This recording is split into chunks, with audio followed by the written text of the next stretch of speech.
बिस्मिल्लाहिर्रहमानिर्रहीम अस्सलामुअलैकुम रहमतुल्लाह। Field marshal army chief general Asim Munir ने आखिरकार ये साबित कर दिया कि ना सिर्फ वो पाकिस्तान के अंदर बल्कि इंटरनेशनल लेवल के ऊपर भी एक बहुत बड़े जर्नैल के तौर पर, डिप्लोमेट के तौर पर सामने आए। पाकिस्तान के अंदर भी उन्होंने फ़तह के झंडे गाड़े और इंटरनेशनल लेवल के ऊपर भी उन्होंने फ़तह के झंडे गाड़े। इसी वजह से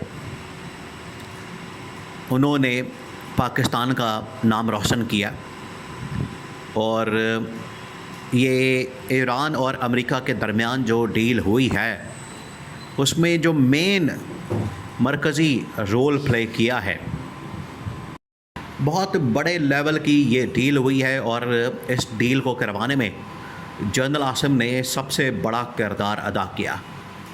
इसी वजह से जब अमेरिका और ईरान आमने सामने बैठे, अमेरिका और ईरान के दरमियान ये डील साइन हुई, तो ये तमाम लोग इन्होंने जनरल आसिम को इनवाइट किया। जनरल आसिम को इनवाइट करके इनकी मौजूदगी में, इनकी मेज़बानी में, इनकी वहाँ पर प्रेजेंस में इसके ऊपर साइन किया। अब ये पाकिस्तान के लिए ख़ास तौर पर field marshal army chief general Asim Munir के लिए एक बहुत ही यादगार किस्म का लम्हा है, यादगार किस्म का, मेमोरेबल किस्म का, जिसमें ये तमाम की तमाम चीज़ें डन हुई हैं। ये पिछले 4 महीने से दुनिया के अंदर जो एक अज़ाब आया, अमेरिका ने जो ईरान के ऊपर हमला किया, ना सिर्फ ये जंग रुकवाने में बल्कि अब डील करवाने में जनरल आसिम ने किरदार अदा किया। देखें, अब ये पाकिस्तान के नाम ये क्रेडिट है और 2 बड़ी जंगें दुनिया के अंदर, 2 बड़ी जंगें, इससे पहले अमेरिका की अफ़गानिस्तान के साथ जो जंग की, अमेरिका ने अफ़गानिस्तान के ऊपर जो हमला किया, 20 साल गुजर गए लेकिन वो जंग नहीं रुकी। आखिरकार इमरान खान ने आके उस जंग को रुकवाया, इमरान खान ने आके उस जंग का ख़ात्मा किया और इमरान खान ने डील करवाई, इमरान खान ने पैचअप करवाया। बिल्कुल उसी तरीके से आज जो अमेरिका और ईरान के दरमियान जंग हुई उसको भी पाकिस्तान ने और इसमें field marshal army chief general Asim Munir ने इनका ये पैचअप करवाया। तो आज दुनिया में इमरान खान की, और जिस तरह से पहले इमरान खान की तारीफ़ हो रही थी, बिल्कुल उसी तरीके से आज दुनिया के अंदर field marshal army chief general Asim Munir की तारीफ़ हो रही, और बड़े ही तारीख़ी किस्म के अल्फाज, तारीख़ी किस्म के अल्फाज जो नायब सदर जेडी वेंस हैं, इससे पहले डोनाल्ड ट्रंप ने, और उसके बाद अब जेडी वेंस जो कि नायब सदर हैं, उन्होंने ये अल्फाज कहे पाकिस्तान के मतलब और फील्ड मार्शल के मतलब कि उन्होंने बड़ा ज़बरदस्त काम किया। अब हुआ क्या? देखिए, आपने इसको पूरे मामले को समझना है कि किस तरह से जनरल आसिम ने यह सारा काम किया, किस तरह से जनरल आसिम ने यह सारा पैचअप करवाया, उन्होंने ये डील करवाई, वरना ये पॉसिबल नहीं था।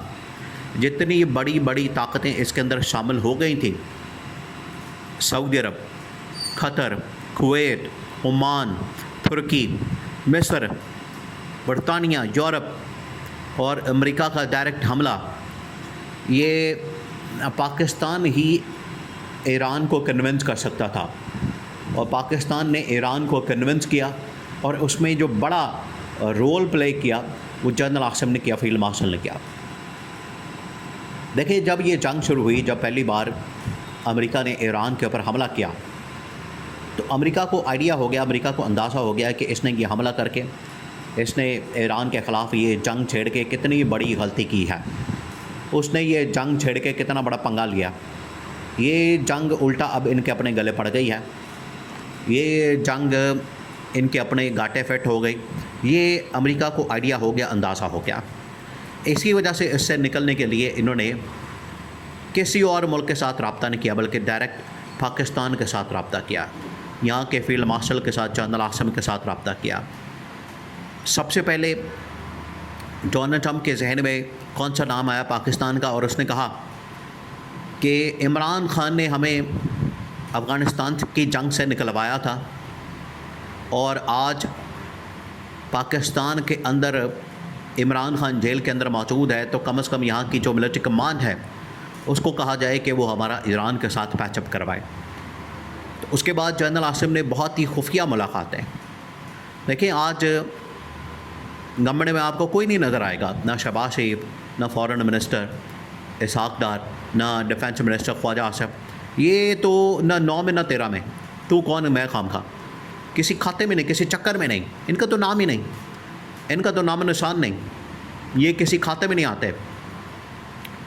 तो जो मेन किरदार अदा किया वो तो सारा किया जनरल आसिम ने, फील्ड मार्शल ने। फील्ड मार्शल ने ये सारा काम किया, फील्ड मार्शल की जानिब से ये सारा पैचअप करवाया गया। उन्होंने ये पैचअप करवाया, उन्होंने ये डील करवाई, उन्होंने ये मुकम्मल करवाया और ईरान को सबसे पहले कन्विंस किया, ईरान की जो शराइत अमेरिका के सामने रखी, अमेरिका की शराइत ईरान के सामने रखी और बहुत ही खुफिया मुलाकातें जनरल आसिम ने की। आज आखिरकार स्विट्ज़रलैंड के अंदर ये डील फाइनल हुई, डील डन हुई।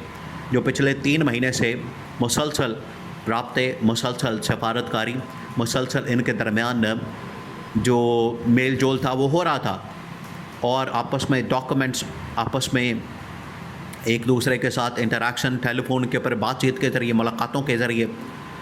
एक मौके पर तो पाकिस्तान के अंदर भी ईरान का डेलीगेशन पहुंचा, लेकिन यहाँ पर डील ना हो सकी। आखिरकार ये डील कहाँ पर हुई?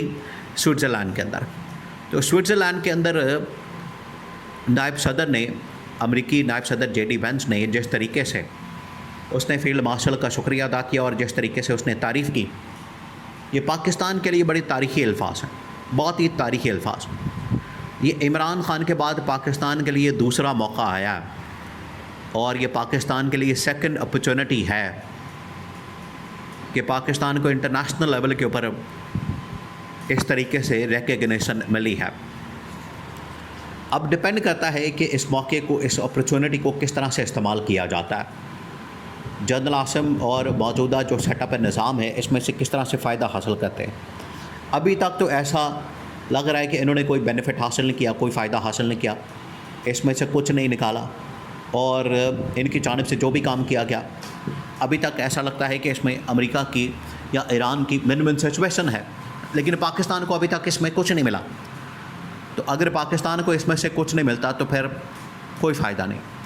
तो मैक्सिमम बेनिफिट यहाँ से हासिल करने की ज़रूरत थी, जो कि मौजूदा गवर्नमेंट शायद इस मैक्सिमम बेनिफिट को हासिल करने में नाकाम रही, क्योंकि जनरल आसिम ने जो पैचअप करवाना था, डील करवानी थी, वो तो करवा दी। आगे अब गवर्नमेंट का काम होता है, हुकूमत का काम होता है, वो किस तरीके से इस अपॉर्चुनिटी को कैश करती है, इससे फ़ायदा उठाती है, इससे बेनिफिट हासिल करती है। वो ये करने में अभी तक नाकाम है। अगर ये इस अपॉर्चुनिटी से फ़ायदा उठाते हैं तो नो डाउट के पाकिस्तान जो इंटरनेशनल लेवल के ऊपर इस वक्त एक रिकग्निशन हासिल कर चुका है, इससे बहुत ज़्यादा बेनिफिट हासिल किया जा सकता है।